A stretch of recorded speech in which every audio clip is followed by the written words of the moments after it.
Capítulo 4. Como realizar todos os seus sonhos. Imagine isto.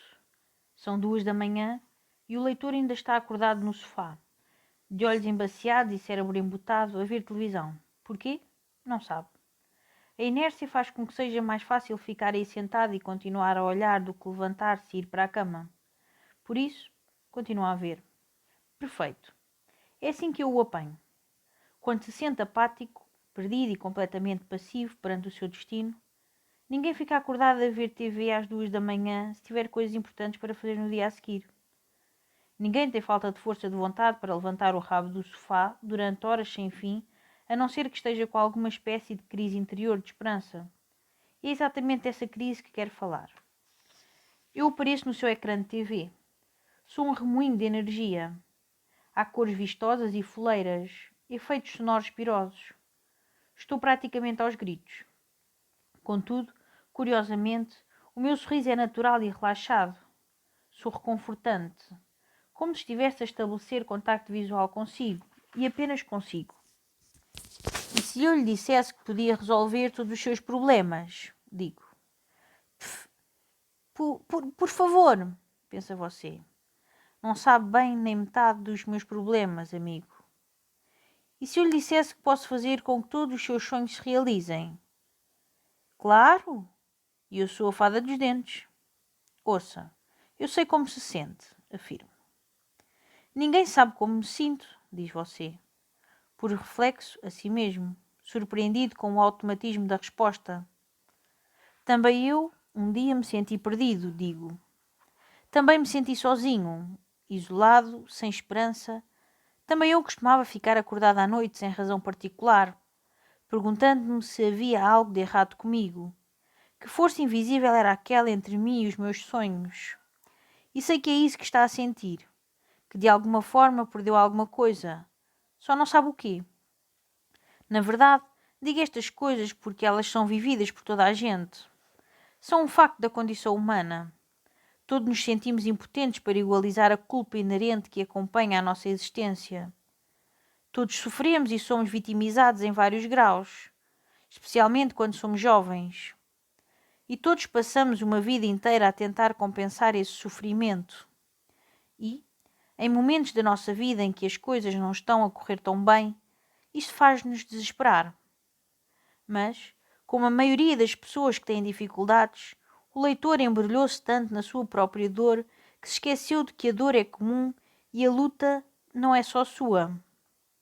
Pelo contrário, é universal. E, como se esqueceu disso, sente que eu estou a falar diretamente para si, como se, por qualquer poder mágico, espreitasse para a sua alma e lesse os conteúdos do seu coração. Assim, senta-se e fica alerta. Porque, repito eu tenho a solução para todos os seus problemas. Posso fazer com que todos os seus sonhos se realizem. Agora estou a apontar e o meu dedo parece gigante no seu ecrã de televisão. Tenho todas as respostas. Tenho o segredo da felicidade duradoura e da vida eterna, e esse é... O que eu digo a seguir é tão fantasioso, tão ridículo, tão absolutamente perverso e cínico que o leitor pode achar que é verdade. E o problema é que quer acreditar.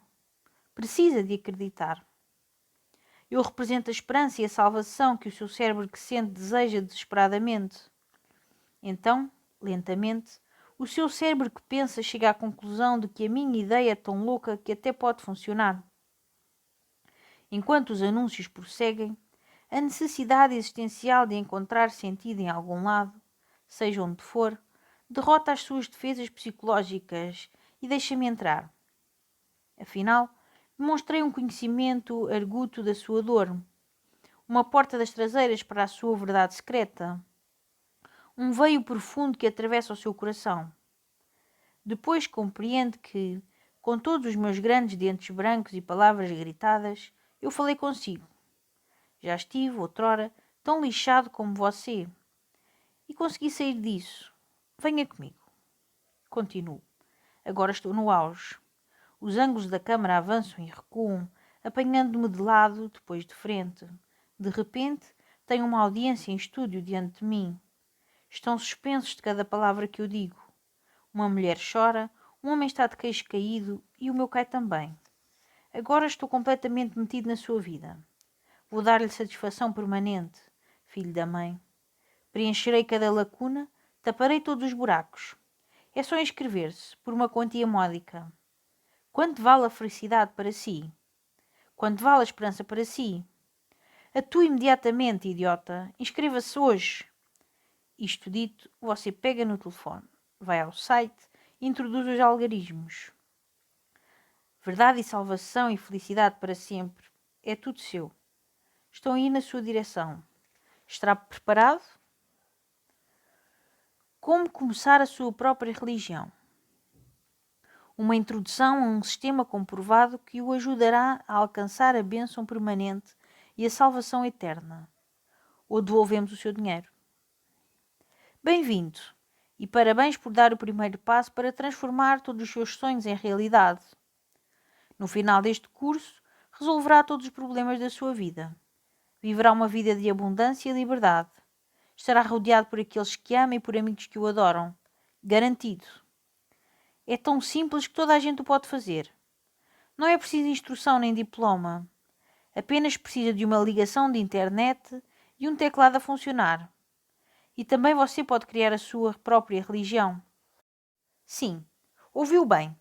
Também pode começar a sua própria religião, hoje, e começar a usufruir dos benefícios de milhares de seguidores devotos e estupidificados que lhe oferecerão generosamente a sua adoração incondicional, presentes financeiros e tantos likes nas redes sociais que não saberá o que fazer com eles.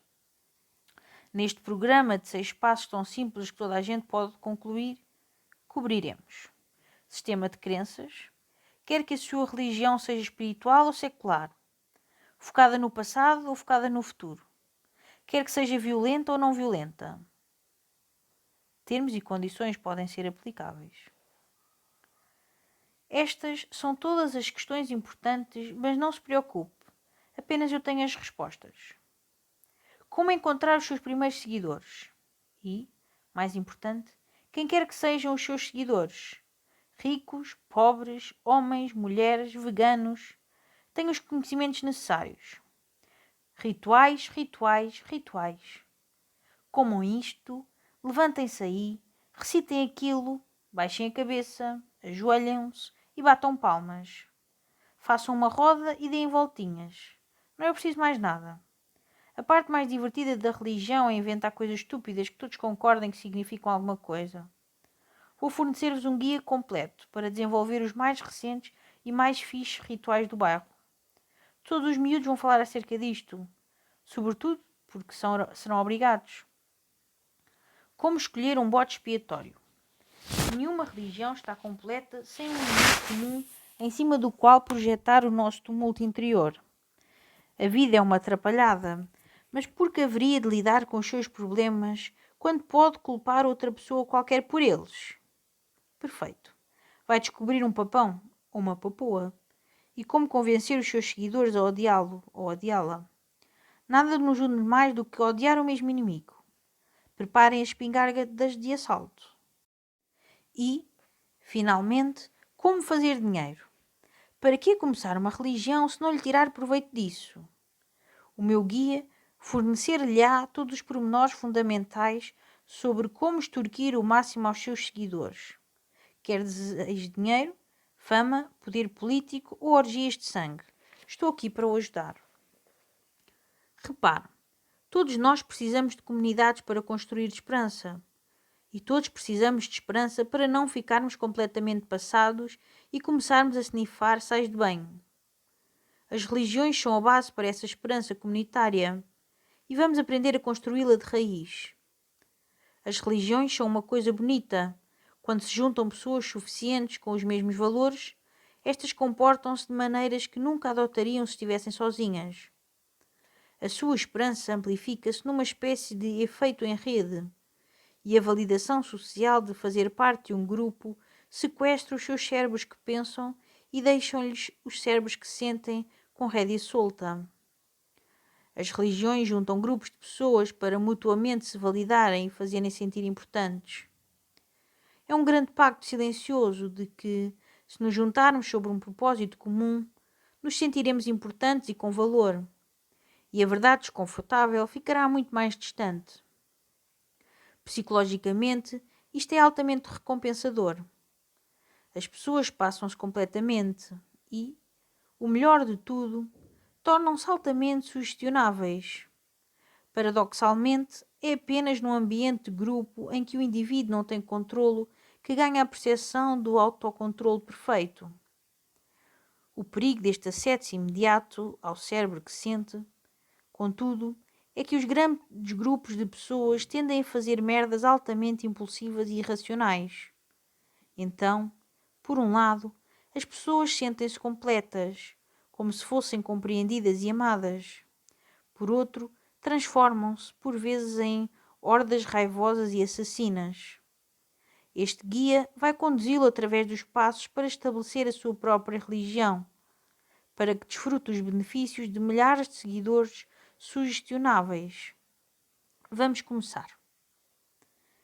Como começar a sua própria religião? Passo 1. Venda esperança aos desesperados. Nunca esquecerei a primeira vez em que alguém me disse que eu tinha sangue nas mãos. Lembro como se tivesse sido ontem. Estávamos em 2005, uma manhã soalheira e fria em Boston. Eu era estudante universitário e ia para as aulas, tratando da minha vida, quando vi um grupo de miúdos empunhado de fotografias dos atentados terroristas de 11 de setembro com legendas que diziam: "A América mereceu isto". Bem, eu não me considero, nem por sombras, a pessoa mais patriota. Mas quer-me parecer que alguém que exibe um cartaz daqueles em plena luz do dia se torna imediatamente muito desmorrável.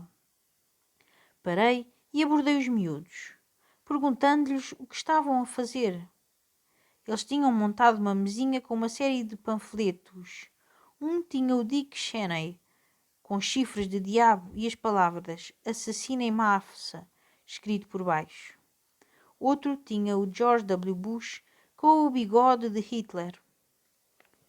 Os miúdos faziam parte do movimento juvenil La Roche, um grupo fundado pelo ideólogo de extrema-esquerda Lyndon LaRouche, no New Hampshire. Os seus acólitos passavam horas sem fim junto de campos universitários no Nordeste, distribuindo panfletos a estudantes suscetíveis. E, ao chegar junto deles, levei 10 minutos a perceber o que eram na verdade. Uma religião. É verdade. Era uma religião ideológica. Uma religião anti-governo, anticapitalista, anti-velhos, anti-establishment. Argumentavam que a ordem internacional mundial de cima a baixo era corrupta. Argumentavam que a guerra no Iraque tinha sido instigada unicamente porque os amigos de Bush queriam mais dinheiro. Argumentavam que o terrorismo e os tiroteios não existiam, que eram apenas esforços governamentais altamente coordenados para controlar a população.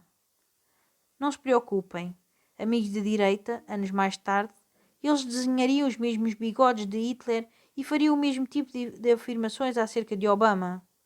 Se é isto que os faz sentir melhor. Não devia. O que o movimento juvenil La Roche faz ao gênio puro. Encontra estudantes não empenhados e agitados, normalmente rapazes, que estão simultaneamente assustados e zangados. Assustados com a súbita responsabilidade que foram forçados a assumir e zangados por a fase adulta ser tão pouco complacente e tão decepcionante. E pregam-lhes uma única mensagem: a culpa não é tua. Sim, meu jovem, pensavas que a culpa era da mamãe e do papá, mas não é. Népia. E eu sei que também pensaste que a culpa era dos teus professores merdosos e dos teus sobrevalorizados colegas. Não, também não é deles. Se calhar até pensaste que a culpa era do governo. Mais esperto, mas também não. Vês? A culpa é do sistema, essa grande e vaga entidade que sempre ouviste falar. Esta é a fé que o movimento estava a vender. Se ao menos pudéssemos derrubar o sistema, então tudo ficaria bem. Não haveria mais guerras, não haveria mais sofrimento, não haveria mais injustiça. Lembre-se de que, para sentir esperança, precisamos de sentir que há um futuro melhor, algures, valores. Precisamos de sentir que somos capazes de chegar a esse futuro melhor, autocontrole, E precisamos de encontrar outras pessoas que partilhem os nossos valores e apoiem os nossos esforços. Comunidade. O período em que se é um jovem adulto é quando muitas pessoas se debatem com os valores, o controle e a comunidade. Pela primeira vez nas suas vidas, os miúdos têm permissão para decidir o que querem. Querem ser médicos? Estudar gestão? Fazer um curso de psicologia? As opções podem deixá-los tolhidos. E a inevitável frustração leva a que muitos jovens questionem os valores e percam a esperança. Além disso, os jovens adultos têm problemas com o autocontrolo. Pela primeira vez nas suas vidas, não têm uma figura de autoridade a vigiá-los 24/7. Por um lado, isto pode ser libertador e excitante. Por outro, agora são responsáveis pelas suas próprias decisões. E se não gostarem de sair da cama a horas, ir para as aulas ou para o trabalho e estudar o suficiente, é difícil admitir que apenas se podem culpar a si próprios. E, finalmente, os jovens estão particularmente preocupados em arranjar uma comunidade na qual se encaixem. Isto não é importante apenas para o seu desenvolvimento emocional, mas também os ajuda a solidificar uma identidade. Pessoas como Lyndall LaRoche aproveitam-se da forma de direção e objetivos dos jovens. LaRoche deu-lhes uma explicação política complexa para justificar o facto de se sentirem tão aliados. Deu-lhes uma sensação de controle e empoderamento, delineando uma forma de, supostamente, mudar o mundo. E, finalmente, deu-lhes uma comunidade em que eles se encaixam e sabem quem são. Assim, deu-lhes esperança. Não acham que isto é levar as coisas um pouco longe demais? Perguntei aos estudantes do movimento juvenil, apontando as fotografias do World Trade Center nos seus panfletos. Nem pensar, meu. Eu diria que não estamos a ir suficientemente longe, respondeu um dos miúdos. Olha, eu não votei no Bush e também não concordo com a guerra do Iraque, mas... Não importa em quem votas. Um voto por alguém é um voto pelo sistema opressivo e corrupto. Tens sangue nas mãos. Desculpa? Eu nem pensar sequer sabia dar um murro, mas dei por mim a cerrar os punhos. Que raio pensava aquele miúdo que era? Ao participares no sistema, estás a perpetuá-lo, continuou o miúdo. E por isso és cúmplice do assassínio de milhões de inocentes civis em todo o mundo. Toma, lê isto. Enfiou-me um panfleto nas mãos. Olhei-o e devolvi-o. Isto é mesmo estúpido, disse eu. A nossa discussão continuou assim por mais alguns minutos. Nessa altura eu também não sabia. Ainda achava que as coisas destas eram acerca da razão e provas, não de sentimentos e valores. E os valores não podem ser mudados através da razão, apenas através da experiência. Por fim, quando já estava mesmo chateado, decidi ir-me embora. Quando começava a andar, o miúdo tentou que eu me inscrevesse num seminário gratuito. Precisas de abrir a tua mente, meu, disse ele. A verdade é assustadora. Olhei para trás e respondi com uma citação de Carl Sagan, que tinha lido num fórum da internet. Acho que a tua mente está tão aberta que o teu cérebro caiu. Senti-me inteligente e altivo. Ele provavelmente sentiu-se inteligente e altivo. Nenhuma mente foi alterada nesse dia. Somos mais impressionáveis quando as coisas estão no seu pior. Quando as coisas estão a desfazer-se, isso significa que os nossos valores nos falham e andamos a tatear no escuro por novos valores que os substituam. Uma religião cai e abre espaço para a seguinte. As pessoas que perdem a fé no seu Deus espiritual procurarão um Deus mundano. As pessoas que perdem a sua família entregar-se-ão à sua etnia, credo ou nação.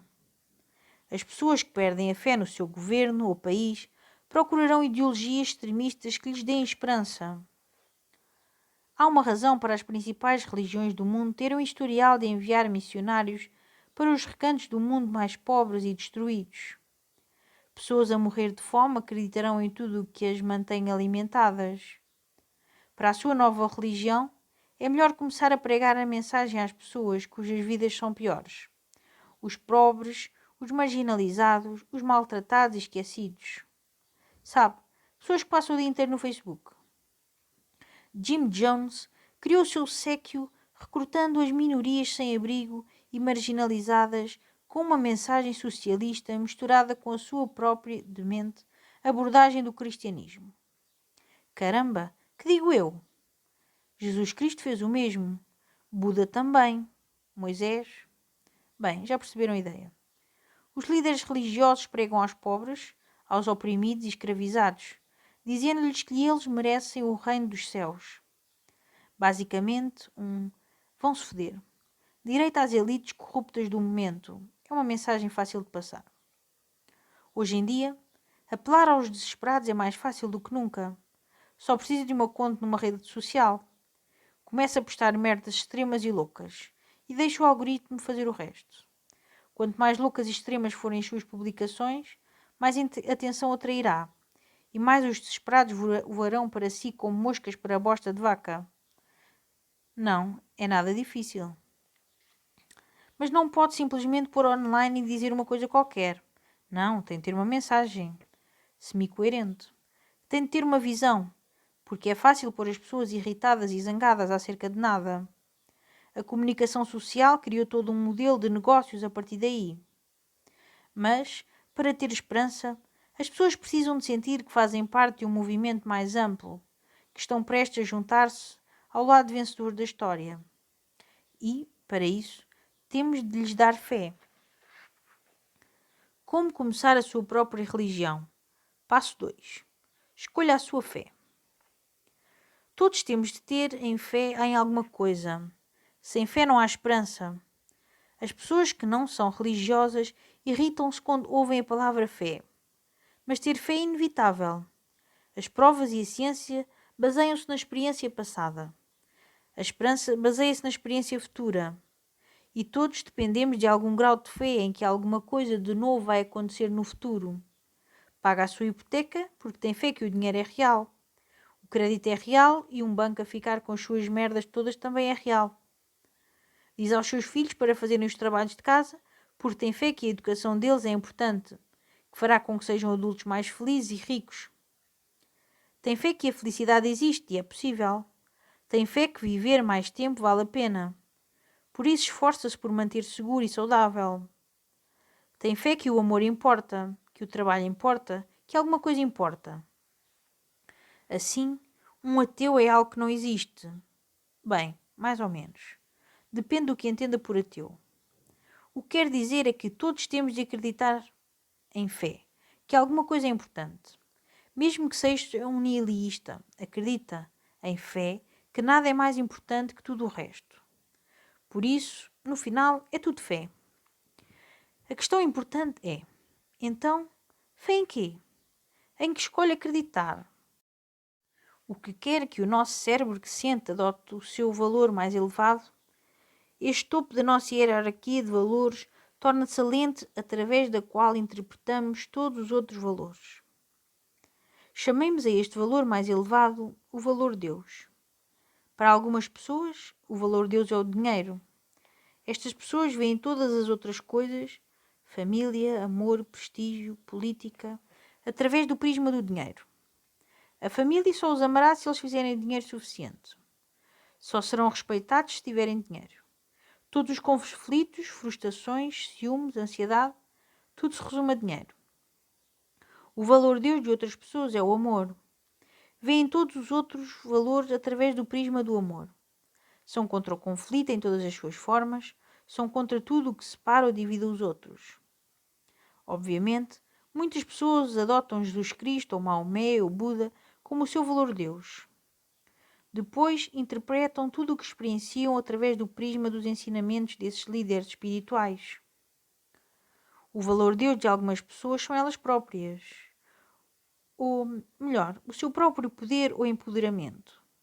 Isto é o narcisismo, a religião do autoengrandecimento. Estas pessoas colocam a sua fé na sua própria superioridade e merecimento. Há quem tenha como valor Deus outra pessoa. Isto chama-se, muitas vezes, codependência. Estas pessoas obtêm toda a sua esperança na sua ligação com outro indivíduo e sacrificam-se a si e aos seus próprios interesses por esse indivíduo. Depois baseiam todo o seu valor, decisões e crenças no que julgam que vai agradar a essa pessoa, o seu pequeno Deus pessoal. Isto normalmente leva a relações muito lixadas com, adivinhou, narcisistas. Afinal, o valor dos narcisistas são eles próprios, e o valor Deus do codependente é consertar e salvar o narcisista. Então, isto até funciona, de uma maneira mesmo doentia e lixada. Só que não. Todas as religiões devem começar com um valor Deus baseado na fé. Não importa o que é. Adorar gratos, acreditar em impostos mais baixos, nunca deixar os filhos saírem de casa, seja o que for. É um valor baseado na fé de que esta coisa em particular produzirá uma realidade futura melhor. E, portanto, concede o máximo de esperança. Depois, organizamos as nossas vidas e todos os outros valores em torno desse valor. Procuramos atividades que ponham em prática essa fé, ideias que a apoiem e, mais tarde, comunidades que a partilhem. É por esta altura que alguns dos leitores com mentes mais científicas começam a levantar a mão e a apontar que existem umas coisas chamadas factos e amplas provas para demonstrar que esses factos existem e que não precisamos de ter fé para saber que algumas coisas são reais. É justo. Mas eis uma coisa acerca das provas. Não mudam nada. As evidências pertencem ao cérebro que pensa, enquanto os valores são decididos pelo cérebro que sente. Não é possível verificar valores. Estes são, por definição, subjetivos e arbitrários. Por isso, pode argumentar acerca de factos até perder o fôlego, mas, em última análise, isso não importa. As pessoas interpretam o significado das suas experiências através dos seus valores. Se um meteorito atingir uma cidade e matar metade das pessoas, uma pessoa tradicional muito religiosa dirá que isso aconteceu porque a cidade está cheia de pecadores. O ateu dirá que foi a prova de que não existe Deus. Outra crença baseada na fé, a propósito. Pois como pôde um ser benevolente e todo-poderoso deixar que uma tal coisa acontecesse? Um hedonista decidirá que há ainda mais razão para se divertir, porque podemos todos morrer a qualquer momento. E um capitalista olhará para o sucedido e começará a pensar em como investir em tecnologias de defesa anti-meteorito. As provas servem os interesses do valor Deus, não o contrário. A única lacuna neste argumento é quando a evidência em si mesma se torna o valor Deus. A religião construída em torno do culto das provas é mais vulgarmente conhecida como ciência, e é indiscutivelmente a melhor coisa que já fizemos enquanto espécie. Mas trataremos da ciência e das suas ramificações no próximo capítulo. O que defende é que todos os valores são crenças baseadas na fé. Por isso, toda a esperança, e portanto todas as religiões, se baseiam também na fé. Fé em que algo pode ser valioso e certo, apesar de não haver uma forma de o verificar acima de qualquer dúvida. Para os nossos fins, defini 3 tipos de religião, cada um baseado num género diferente de valor Deus. Religiões espirituais. As religiões espirituais vão buscar a esperança a crenças sobrenaturais, ou crenças em coisas que existem fora do reino físico ou material. Estas religiões procuram um futuro melhor fora deste mundo e desta vida. O cristianismo, o islão, o judaísmo, o animismo e a mitologia grega são exemplos de religiões espirituais. Religiões ideológicas. As religiões ideológicas retiram a esperança do mundo natural. Procuram a salvação e o crescimento e desenvolvem crenças baseadas na fé relativas a este mundo e a esta vida. Os exemplos incluem o capitalismo, o comunismo, o ambientalismo, o liberalismo, o fascismo e o libertarianismo. Religiões interpessoais. As religiões interpessoais vão buscar a esperança a outras pessoas nas nossas vidas. Exemplos de religiões interpessoais incluem o amor romântico, as crianças, os heróis desportivos, os líderes políticos e as celebridades. As religiões espirituais são de elevado risco e elevada recompensa. Exigem, de longe, a maior capacidade e carisma para se manterem. Mas também são as que pagam mais em termos de lealdade dos seguidores e benefícios. Quer dizer, já viu o Vaticano? Santo Deus! E se construir uma mesmo boa, vai durar após a sua morte. As religiões ideológicas estão na categoria de dificuldade normal. Estas religiões exigem muito trabalho e esforços para serem criadas, mas são muito comuns. Porém, quando são muito comuns, entram em alta competição pelas esperanças das pessoas. São muitas vezes descritas como tendências culturais e, de facto, poucas sobrevivem mais do que alguns anos ou décadas. Só as melhores duram alguns séculos. Finalmente, as religiões interpessoais estão no jogo da formação de religiões como fácil. Isso é porque estas religiões são tão comuns como as próprias pessoas. Praticamente todos nós, a certa altura das nossas vidas, nos rendemos a nós e à nossa autoestima, completamente a outra pessoa. A religião interpessoal é muitas vezes vivida como uma espécie adolescente e ingênua de amor, e é o tipo de merda que tem de sofrer até lhe passar. Comecemos com as religiões espirituais, porque são as que têm mais um jogo e são, indiscutivelmente, as mais importantes da história humana. Relações espirituais. Desde os rituais pagãos e animistas das primeiras culturas humanas até aos deuses pagãos da antiguidade e às grandiosas religiões monoteístas que ainda existem hoje em dia, a maior parte da história humana foi dominada por uma crença em forças sobrenaturais e, mais importante, pela esperança de que certas ações e crenças nesta vida conduzam a recompensas e melhorias na próxima. Esta preocupação com a próxima vida desenvolveu-se porque, durante a maior parte da história humana, estava tudo completamente fodido. E 99% da população não tinha esperança de melhorias materiais ou físicas nas suas vidas. Se acha que as coisas são más hoje em dia, pense nas pragas que varreram um terço da população num continente inteiro, ou nas guerras que envolviam a venda de dezenas de milhares de crianças para a escravatura. De facto, as coisas eram tão más nos velhos tempos que a única forma de manter toda a gente sã era prometendo-lhes esperança numa vida depois da morte.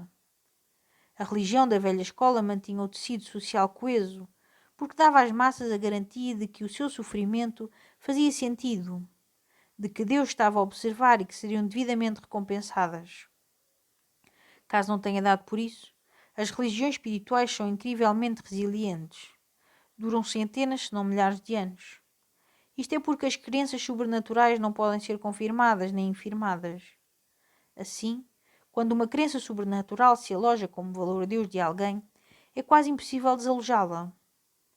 As religiões espirituais também são poderosas porque muitas vezes encorajam a esperança através da morte, o que tem o agradável efeito secundário de pôr uma série de pessoas desejosas de morrer pelas suas crenças impossíveis de verificar. É difícil competir com isso. Religiões ideológicas. As religiões ideológicas geram esperança através da construção de redes de crenças, de que certas ações apenas produzirão melhores resultados nesta vida se forem adotadas pela população em geral. As ideologias são normalmente ismos: o libertarianismo, o nacionalismo, o materialismo, o racismo, o sexismo, o veganismo, o comunismo, o capitalismo, o socialismo, o fascismo, o cinismo, o ceticismo, etc. Ao contrário das religiões espirituais, as ideologias são verificáveis em vários graus. Pode-se teoricamente estar-se num banco central torna um sistema financeiro mais ou menos estável, se a democracia torna a sociedade mais justa, se a educação faz as pessoas trucidarem-se umas às outras menos vezes. Mas, a um certo nível, a maioria das ideologias ainda depende da fé. Há duas razões para isto. A primeira é que há alguma coisa apenas incrivelmente difíceis, se não impossíveis, de verificar. A outra é que muitas ideologias dependem de toda a gente na sociedade ter fé na mesma coisa.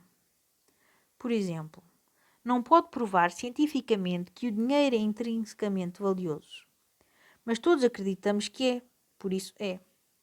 Também não pode provar que a cidadania nacional é uma coisa real, ou mesmo que a maior parte das etnias existe. Tudo isto são crenças socialmente construídas a que aderimos, levados pela fé.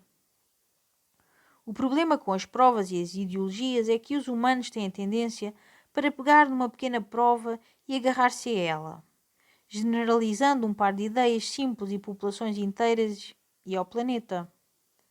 Este é o nosso narcisismo humano em funcionamento. A nossa necessidade de inventar importância para nós mesmos. O nosso cérebro que se sente, com o freio nos dentes. Então, mesmo que as ideologias estejam sujeitas a provas e verificação, nós não somos muito bons a verificá-los. A humanidade é tão vasta e complexa que os nossos cérebros têm dificuldade em absorver tudo. Existem demasiadas variáveis.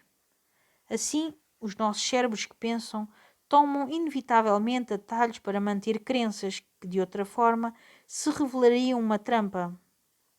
As ideologias más, como o racismo ou o sexismo, persistem devido à ignorância, muito mais do que à malícia. E as pessoas agarram-se a essas más ideologias porque, infelizmente, elas oferecem aos seus adeptos algum grau de esperança. As religiões ideológicas são difíceis de iniciar, mas são muito mais comuns do que as religiões espirituais. A única coisa que têm de fazer é arranjar uma explicação que pareça razoável para o facto de estar tudo fedido, e depois extrapolar isso através de vastas populações de uma forma que dê alguma esperança às pessoas. E vá lá, tem uma religião ideológica. Está viva há mais de 20 anos, certo já ouviu isto a acontecer algumas vezes.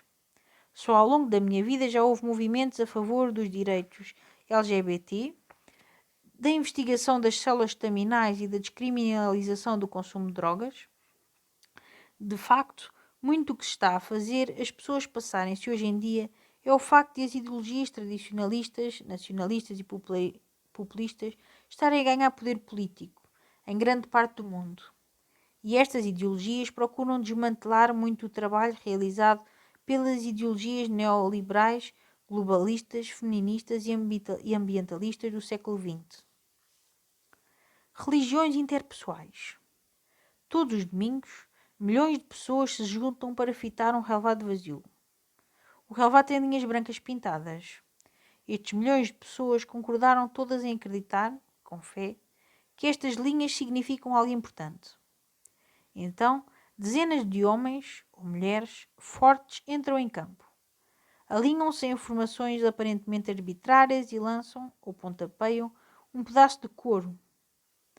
Dependendo de para onde este pedaço de couro vai, e quando um grupo de pessoas aplaude e o outro fica mesmo chateado. Os desportos são uma forma de religião. São sistemas de valores arbitrários concebidos para dar esperança às pessoas. Atira a bola para aqui e és um herói. Pontapeia para ali e és um falhado. Os desportos deificam alguns indivíduos e demonizam outros. Ted Williams é o melhor batedor de beisebol de sempre e, por isso, de acordo com alguns, um herói americano, um ícone, um modelo. Outros atletas são demonizados por não cumprirem, por desperdiçarem o seu talento, por traírem os seus seguidores. Contudo, existe um exemplo ainda mais grandioso da religião interpessoal do que o desporto: a política.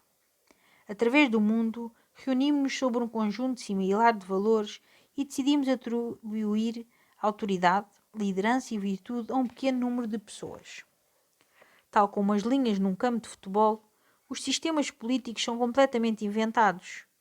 As posições de poder existem apenas devido à fé da população e, quer seja uma democracia ou uma ditadura, o resultado é o mesmo. Um pequeno grupo de líderes é idolatrado e exaltado, ou demonizado, na consciência social. As religiões interpessoais dão-nos esperança de que outro ser humano nos trará salvação e felicidade, de que um indivíduo, ou grupo de indivíduos, é superior aos outros. As religiões interpessoais são por vezes combinadas com crenças sobrenaturais e crenças ideológicas, resultando em párias mártires, heróis e santos. Muitas das nossas religiões interpessoais desenvolvem-se em torno dos nossos líderes.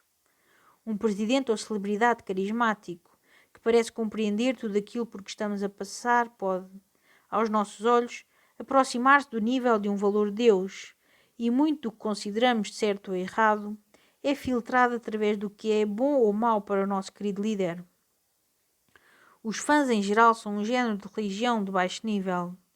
Os fãs do Will Smith, ou Katy Perry, ou Elon Musk seguem tudo o que essa pessoa faz. Estão suspensos de cada palavra que eles dizem e acabam por os ver como abençoados ou íntegros de alguma forma.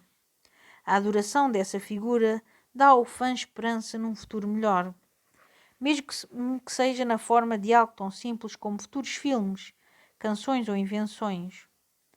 Mas as religiões interpessoais mais importantes são as nossas relações românticas e familiares. As crenças e emoções envolvidas nessas relações são evolutivas por natureza, mas são igualmente baseadas na fé. Cada família é a sua própria mini-igreja, um grupo de pessoas que, em fé, acreditam que fazer parte desse grupo dará sentido, esperança e salvação às suas vidas. O amor romântico, claro, pode ser uma experiência quase espiritual. Parecemos perder-nos em alguém por quem nos apaixonamos, manipulando toda a espécie de narrativas acerca do significado cósmico da relação. Para o bem ou para o mal, a civilização moderna, em grande medida, alienou-nos destas pequenas religiões e tribos interpessoais e substituiu-as por grandes religiões ideológicas nacionalistas e internacionalistas. Isto são boas notícias para si e para mim, colegas construtores de religião, visto não termos muitos laços íntimos a romper para conseguir que os nossos seguidores se liguem emocionalmente a nós. Porque, como veremos, a religião é acima de tudo sobre a ligação emocional. É a melhor forma de construir essas ligações é fazer com que as pessoas deixem de pensar criticamente. Como começar a sua própria religião? Passo 3. Invalide previamente todo o criticismo e questionamento externo. Agora que a sua religião incipiente tem os seus dogmas nucleares de fé, precisa de arranjar uma forma de proteger essa fé das inevitáveis críticas que suscitará. O truque é adotar uma crença que crie uma dicotomia de reforço próprio, nós contra eles, de maneira que alguém que critica ou questione, nós, se torne imediatamente eles. Isto parece difícil, mas na verdade é bastante fácil. Eis alguns exemplos. Se não apoia a guerra, então apoia os terroristas. Deus criou a ciência para testar a nossa fé em Deus. Assim, qualquer coisa que contradiga a Bíblia é meramente um teste à nossa fé em Deus. Quem quer que critique o feminismo é sexista. Quem quer que critique o capitalismo é comunista. Quem quer que critique o presidente é traidor. Quem quer que pense que o Kobe Bryant era melhor do que o Michael Jordan não percebe nada de basquetebol. Assim, qualquer opinião que defenda acerca do basquetebol é inválida. O objetivo destas falsas dicotomias, nós contra eles, é cortar as pernas a qualquer raciocínio ou discussão antes que os seus seguidores comecem a questionar as suas crenças. Estas falsas dicotomias, nós contra eles, têm o benefício adicional de apresentar sempre ao grupo um inimigo comum. Os inimigos comuns são extremamente importantes. Sei que todos gostamos de pensar que preferíamos viver num mundo de perfeita paz e harmonia, mas, honestamente, um mundo assim não duraria mais de alguns minutos. Os inimigos comuns criam unidades no seio da nossa religião. Uma qualquer forma de bode expiatório, justificada ou não, é necessária para atribuir as culpas pela nossa dor e manter a nossa esperança. As dicotomias, nós contra eles, dão-nos os inimigos de que precisamos desesperadamente. Afinal, precisa de pintar uma imagem verdadeiramente simplista para os seus seguidores. Há os que percebem a ideia e os que não percebem. Os que percebem vão salvar o mundo. Os que não percebem vão destruí-lo. Fim da discussão. Qual é esta ideia? Depende da crença que estiver a tentar vender. Jesus, Maomé, o libertarianismo, dietas sem glúten, jejuns intermitentes, dormir em câmaras hiperbáricas e viver de chupa-chupas. Além disso, não basta dizer aos seus seguidores que os não crentes são maus. Tem de os demonizar. Eles representam a destruição de tudo o que é bom e sagrado. Arruinam tudo. São maus à brava. Depois deve convencer os seus seguidores de que é da máxima importância que todos os que não percebem a ideia sejam travados, custe o que custar. As pessoas ou estão perto do topo da hierarquia de valores ou estão no fundo. Não há pontos intermédios na nossa religião. Quanto mais medo, melhor. Minta um pouco. Se tiver de ser, lembre-se, as pessoas querem instintivamente sentir que estão a lutar numa cruzada. Acreditar que são os guerreiros sagrados da justiça, da verdade e da salvação. Assim, diga o que precisar de dizer. Faça-os sentir essa superioridade moral para que a religião se mantenha. É aqui que as teorias da conspiração se tornam úteis. Não se trata apenas de as vacinas causarem autismo. Trata-se de que as indústrias médicas e farmacêuticas estão a enriquecer à custa da destruição das famílias de toda a gente. Não é que os que defendem o direito à escolha tenham uma visão diferente do estado biológico do feto. É que são soldados enviados por Satã para destruir as boas famílias cristãs. Não é que as mudanças climáticas sejam uma fraude. São uma fraude criada pelo governo chinês para abrandar a economia dos Estados Unidos e dominar o mundo. Como começar a sua própria religião? Passo 4. Sacrifício ritual para totós. Tão fácil que todos podem fazê-lo. Tendo crescido no Texas, Jesus e o futebol americano eram para mim os únicos deuses que importavam. E embora eu tenha aprendido a gostar de futebol americano, apesar da falta de jeito, toda essa coisa de Jesus nunca fez muito sentido. Jesus estava vivo, mas depois morreu, mas depois estava vivo outra vez, depois voltou a morrer. E era um homem, mas também era um Deus. E agora é uma espécie de homem-Deus espírito que ama toda a gente eternamente, exceto talvez os gays, dependendo de a quem perguntarmos. Tudo isto me parecia bastante arbitrário e sentia, como é que hei de dizer isto, que as pessoas estavam só a inventar cenas. Não me interpretem mal. Eu conseguia aceitar a maior parte dos ensinamentos morais de Cristo. Ser bondoso e ama o teu próximo e essas coisas todas. Os grupos juvenis eram, na verdade, muito divertidos. O acampamento de Jesus é, provavelmente, a atividade de verão mais desvalorizada de todos os tempos. E a igreja tinha normalmente bolachinhas gratuitas escondidas a algures numa qualquer sala. Todos os domingos de manhã, o que, quando se é miúdo, é uma excitação. Mas, para ser totalmente honesto, eu não gostava de ser cristão. E não gostava por uma razão perfeitamente estúpida. Os meus pais obrigavam-me a vestir roupas ridículas. Foi isso mesmo. Questionei a fé da minha família e tornei-me ateu aos 12 anos, por causa de suspensórios infantis e laçarotes. Lembro-me de perguntar ao meu pai: se Deus já sabe tudo e mesmo assim me ama, que lhe importa o que eu visto aos domingos? O pai mandava-me calar.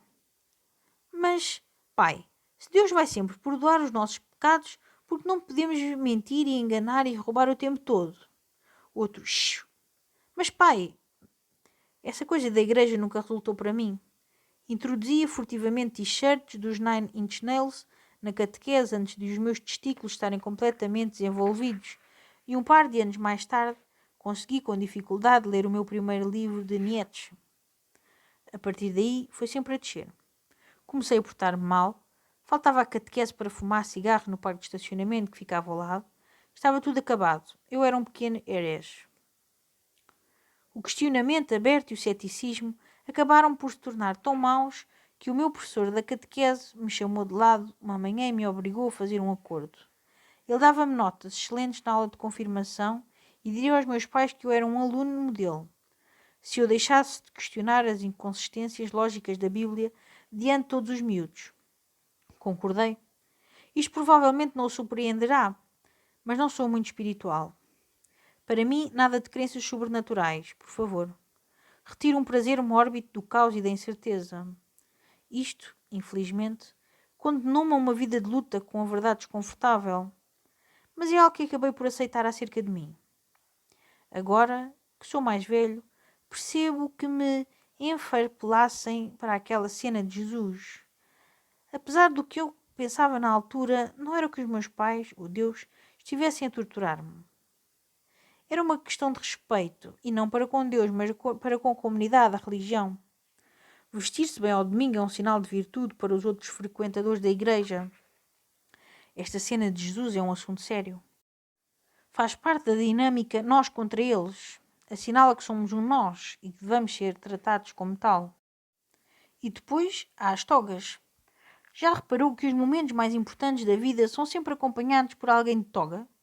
Casamentos, formaturas, funerais, audições em tribunais, cirurgias de coração aberto, batizados e... sim, até os sermões na igreja. Comecei a reparar nesta coisa das togas quando me formei na universidade. Estava de ressaca e tinha dormido cerca de 3 horas quando cambaleei para o meu lugar para ouvir o discurso.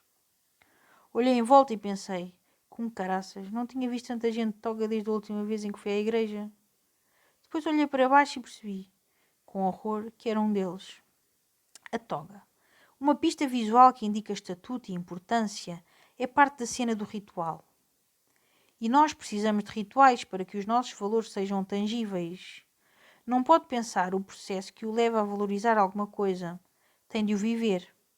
E uma forma de tornar mais fácil para os outros viverem e experienciarem um valor é inventar fatiotas gírapes para eles usarem e palavras que são importantes para eles dizerem.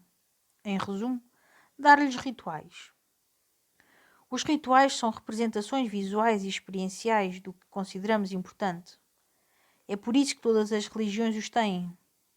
Lembre-se, as emoções são ações. Ambas são uma e a mesma coisa. Assim, para modificar ou reforçar a hierarquia de valores do cérebro que sente, precisa de uma ação facilmente repetível, mas também totalmente única e identificável para as pessoas de se desempenharem. É aqui que entram os rituais. Os rituais são concebidos para serem repetidos ao longo de um período de tempo, o que apenas lhes confere uma maior sensação de importância. Afinal, não é todos os dias que uma pessoa consegue fazer exatamente a mesma coisa que as pessoas faziam há 500 anos. É uma coisa de peso. Os rituais também são simbólicos. Como valores, também devem corporizar alguma história ou narrativa. As igrejas têm tipos com togas a molhar pão em vinho ou em sumo de uva e dá-lo a um monte de pessoas para representar o corpo de Cristo. O simbolismo representa o sacrifício de Cristo. Ele não merecia, pela nossa salvação. Nem nós, mas é por isso que é poderoso. Os países criam rituais em torno da sua fundação ou das guerras que ganharam ou perderam. Marchamos em desfiles e abanamos bandeiras e lançamos fogos de artifício e há uma sensação partilhada de que tudo isso significa algo de valioso e estimável. Os casais criam os seus próprios pequenos rituais e hábitos, as suas piadas privadas, tudo para reafirmar o valor do seu relacionamento, a sua religião interpessoal privada. Os rituais conectam-nos com os nossos valores e afirmam quem nós somos. Os rituais são, em geral, acerca de algum sacrifício. Nos velhos tempos, padres e chefes matavam mesmo pessoas no altar, por vezes arrancando-lhes o coração ainda a bater, e as pessoas berravam e tocavam tambores e faziam todo o género de insanidades. Estes sacrifícios eram feitos para apaziguar um Deus zangado, ou garantir uma boa colheita, ou concretizar uma série de outros resultados desejados. Mas a verdadeira razão para o sacrifício ritual era mais profunda do que isso. Os humanos são, na verdade, criaturas horrivelmente motivadas pela culpa. Digamos que encontram uma carteira com $100 sem identificação, nem qualquer informação sobre o seu proprietário. Não está ninguém a ver e não faz ideia de quem é o dono, por isso fica com ela. A primeira lei da emoção de Newton declara que todas as ações produzem uma reação emocional igual e oposta. Neste caso, algo de bom lhe acontece, nem que você o mereça. Gatilho para a culpa. Agora pense nisto da seguinte maneira. Você existe. Você não fez nada para merecer existir. Nem sabe porquê que começou a existir. Simplesmente começou. Bum! Você tem uma vida. E não faz ideia de onde ela veio nem porquê.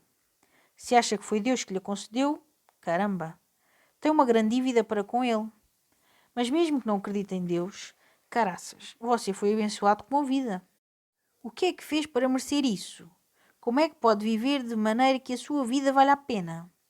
Esta é a constante, se bem que irrespondível, questão da condição humana, e a razão pela qual a inerente consciência culpada é a pedra de toque de quase todas as religiões espirituais. Os sacrifícios que surgem nas antigas religiões espirituais foram encenados para dar aos seus fiéis uma sensação de pagamento dessa dívida, de viverem a tal vida que vale a pena, embora, nessa altura, sacrificassem realmente seres humanos. Uma vida por uma vida. As pessoas acabaram por ganhar juízo e perceber que se pode sacrificar simbolicamente uma vida, a de Deus, ou seja, de quem for, pela salvação de toda a humanidade. Deste modo, não é preciso limpar o altar dia sim, dia não. E as moscas, é melhor nem começar a falar das moscas. A maioria das práticas religiosas é desenvolvida para o alívio da culpa. Até podemos dizer que é isso que são todas as orações. Episódios em miniatura de alívio da dor. Não rezamos a Deus para dizer foda-se pá, sou um espetáculo. Não. As orações são como um diário de gratidão antes de existirem os diários de gratidão. Obrigado, Deus, por me deixares existir. Embora às vezes a vida seja uma treta para mim.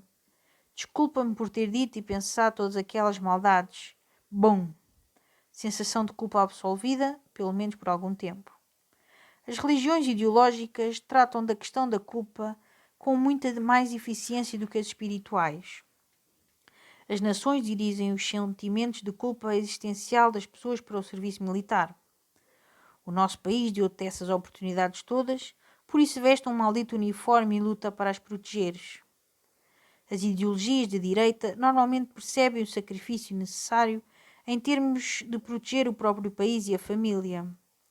As de esquerda veem normalmente o sacrifício necessário como a concessão para o bem maior da sociedade. Finalmente, nas religiões interpessoais, sacrificar-se gera um sentimento de romance e lealdade. Pense no casamento. Você está diante de um altar e promete dar a sua vida por aquela outra pessoa. Todos temos dificuldade com a sensação de que merecemos ser amados. Mesmo que os seus pais tenham sido fantásticos, por vezes você pergunta-se: caramba, porquê eu? O que é que eu fiz para merecer isto? As religiões interpessoais têm toda a espécie de rituais e sacrifícios concebidos para fazer sentir às pessoas que merecem ser amadas. Anéis, presentes, aniversários, limpar xixi do chão quando não acerte na retrete, são as pequenas coisas que contribuem para uma grande coisa. Não tens de quê, amor? Como começar a sua própria religião. Passo 5. Prometa o céu, conceda o inferno. Se chegou até aqui na fundação da sua própria religião, isso significa reunir um bom grupo de pessoas sem esperança que procuram desesperadamente evitar a verdade desconfortável, estudando uma série de parvoíces que você inventou, ignorando os amigos e mandando as famílias às ortigas. Agora chegou o momento de fazer a coisa a sério. A beleza da religião é que, quanto mais promete aos seus seguidores salvação, iluminação, paz mundial, felicidade perfeita, ou seja o que for, menos eles conseguirão corresponder a essa promessa. E quanto menos corresponderem, mais se censurarão e sentirão culpados. E quanto mais se censurarem e sentirem culpados, mais farão com o que quer que lhes diga para compensarem isso. Algumas pessoas podem chamar a isto o ciclo do abuso psicológico, mas não permitamos que esses termos nos estraguem a festa. Os esquemas em pirâmides fazem isto muito bem. Dá a um vigarista algum dinheiro por uma série de produtos que não deseja, não lhe fazem falta, e passa os 3 meses seguintes a tentar desesperadamente que outras pessoas alinhem no esquema abaixo de si e também compram e vendam produtos que ninguém deseja nem precisa. E isto não resulta. Então, em vez de reconhecer o erro, o produto é uma grande fraude, vendendo uma fraude ou uma fraude para vender mais fraudes, culpa-se a si mesmo. Porque, veja bem, o tipo no topo da pirâmide tem um Ferrari. E você quer um Ferrari. Por isso, claramente o problema deve ser você, não é? Felizmente, o tipo do Ferrari aceitou generosamente realizar um seminário para o ajudar a vender mais porcarias que ninguém quer a pessoas que tentarão depois vender mais porcarias que ninguém quer a mais pessoas que as venderão e por aí adiante. E nesse seminário, A maior parte do tempo é dedicada a animá-lo com música e cânticos e a criar uma dicotomia nós contra eles. Os vencedores nunca desistem. Os falhados acreditam que não resulta para eles. E sai do seminário verdadeiramente motivado e entusiasmado, mas continua sem a menor ideia de como vender seja o que for. Sobretudo por cariz que ninguém quer. E em vez de ficar lixado com a religião baseada no dinheiro a que aderiu, fica lixado consigo mesmo. Culpa-se por não conseguir viver de acordo com o seu valor, Deus, independentemente do quão insensato seja esse valor. Pode ver este mesmo ciclo de desespero desenrolar-se em toda a espécie de outras áreas.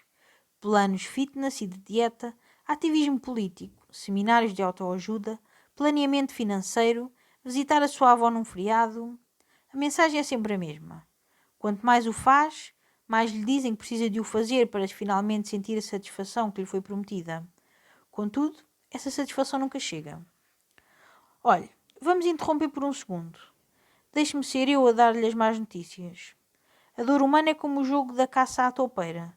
Sempre que derruba um tipo de dor, surge outra. E quanto mais depressa as derrubar, mais depressa elas voltam. A dor pode melhorar, pode mudar de forma, pode ser menos catastrófica de cada vez. Mas está sempre ali. Faz parte de nós. É nós. Muitos porta-vozes de religiões fazem uma batelada de dinheiro apregoando que podem derrotar a dor do seu jogo da caça à toupeira de uma vez por todas. Mas a verdade é que não há um fim para as toupeiras da dor. Quanto mais depressa as derruba, mais depressa voltam. E é por isso que todos os velhacos no campo da religião se mantêm em jogo tanto tempo. Em vez de admitir que o jogo está viciado, que a nossa natureza humana está essencialmente concebida para gerar dor, eles culpam-no a si por não vencer o jogo. Ou, pior, culpam um nebuloso eles. Se ao menos nos pudéssemos livrar deles, deixaríamos todos de sofrer. Palavra de escoteiro. Mas isso também não resulta. Apenas transfere a dor de uma população para outra e amplifica-a. Porque, a sério, se alguém pudesse resolver todos os nossos problemas, estaria sem negócio na próxima terça-feira. Ou seria derrotado nas eleições na próxima semana. Os líderes precisam que os seus seguidores estejam perpetuamente insatisfeitos. É bom para o negócio da liderança. Se tudo fosse perfeito e fantástico, não haveria razão para seguir ninguém. Nenhuma religião o fará alguma vez sentir abençoado e em paz o tempo todo. Nenhum país se sentirá alguma vez completamente justo e seguro. Nenhuma filosofia política resolverá os problemas de toda a gente o tempo todo. A verdadeira igualdade nunca pode ser atingida. Haverá sempre alguém, em algum lugar, que está lixado. A verdadeira liberdade não existe realmente, porque todos devemos sacrificar alguma autonomia em prol da estabilidade. Ninguém, por muito que o amemos ou que nos ame, irá alguma vez absorver aquela culpa interna que sente por simplesmente existir. Está tudo fodido. Tudo. Sempre esteve e sempre estará. Não há soluções, apenas medidas temporárias, apenas melhorias graduais, apenas formas ligeiramente melhores de estar fodido do que outras. É tempo pararmos de fugir disso e, pelo contrário, aceitá-lo. Este é o nosso mundo lixado e nós somos os lixados que vivem nele. Como começar a sua própria religião? Passo 6. Profetize para o seu proveito. Então, aqui estamos. Chegamos ao fim. Tem a sua religião e chegou a hora de aproveitar os benefícios. Agora que tem um pequeno séquio a entregar-lhe o seu dinheiro e a cortar-lhe a relva, pode finalmente ter tudo o que sempre desejou. Quer uma dúzia de escravos sexuais? É só dizer.